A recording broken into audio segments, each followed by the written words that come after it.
think it's important to talk about it because I think a lot of it gets taken for granted. The idea that the religion plays such a big part also means there are a lot of blind spots. People don't talk about it because, yeah, we just follow what the religion says.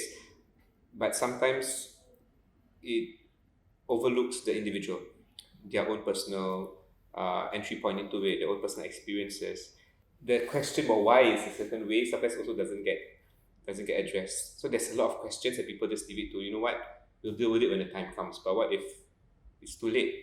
And also, I think I'm as guilty of it myself. It's just, yeah, you can always talk about it some other time because we go back to what we should do or what we should not do, but we don't go through why. And the conversations don't take place, and then we live by these like set of rules that never get questioned because at the end of the day it's so tightly linked to religion as well. And it's like, oh, certain things the religion says no, but actually if you do a bit more research, you have conversations with the right people, you find out actually there are nuances to it. And I think these are the nuances that the Malay community sometimes don't have because we always think about afterlife, because we know life, it ends and there's an afterlife, which is the eternal life in Islam. But we still have to go through that journey, right? So why not talk about that journey and have as pleasant a journey as a fulfilling one that we can? I will just go with my personal experience first, stories.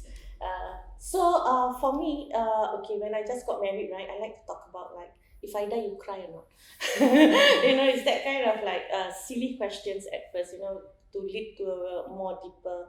But I couldn't go deeper at that point of time because my husband was like, why you always talk about death? He like, it's scary to him. I told him before I met him, actually, I was already preparing myself to grow old alone.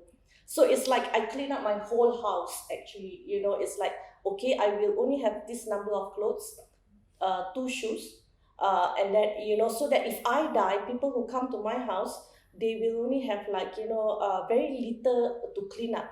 They so that I don't trouble people when I die and all that.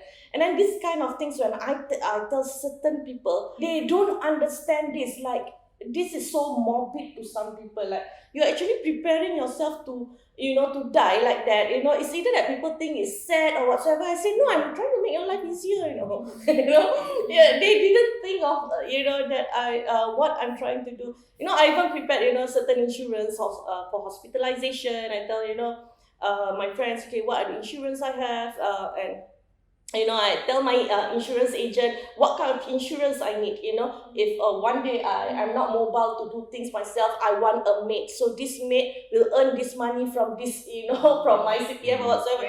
Yeah, it's very detailed. Then my agent even was like, Molly, people usually think about themselves, not their maid. I said, no, I have to take care of my maid, because if I take care of her now, she will take care of me. And I don't even have maid, No,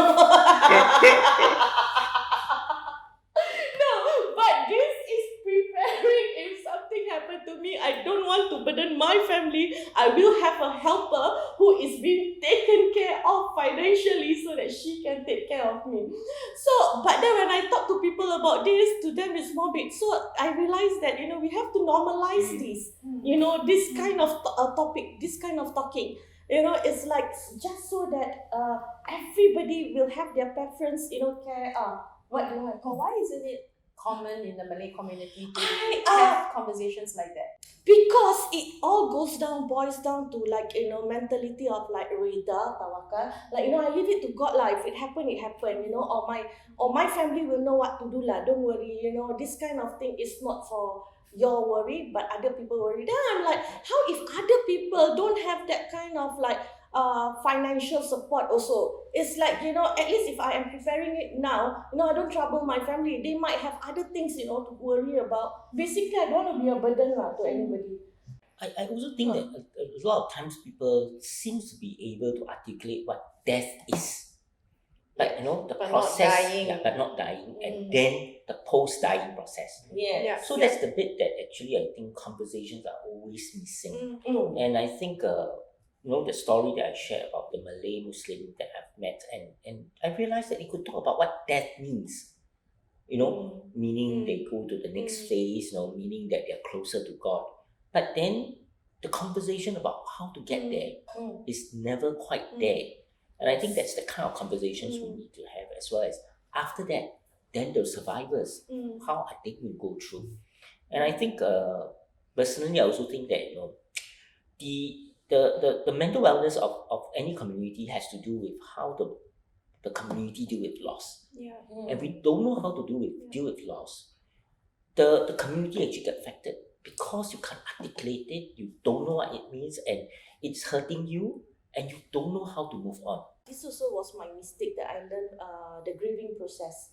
So I think when I was younger, I was told that if somebody passed on, right, you shouldn't like grieve for them or talk about them anymore, because it make the spirit or soul actually hard to go. That was a misconception. When I grew up, I learned more and all that. I was like, oh, actually no. And I actually stopped a best friend of mine, talk about her boyfriend at that point of time who passed on, and say, hey, you keep talking about him, his soul will not move on, like that. Then actually I apologize after I know better, right? I mean, why do I stop people from grieving?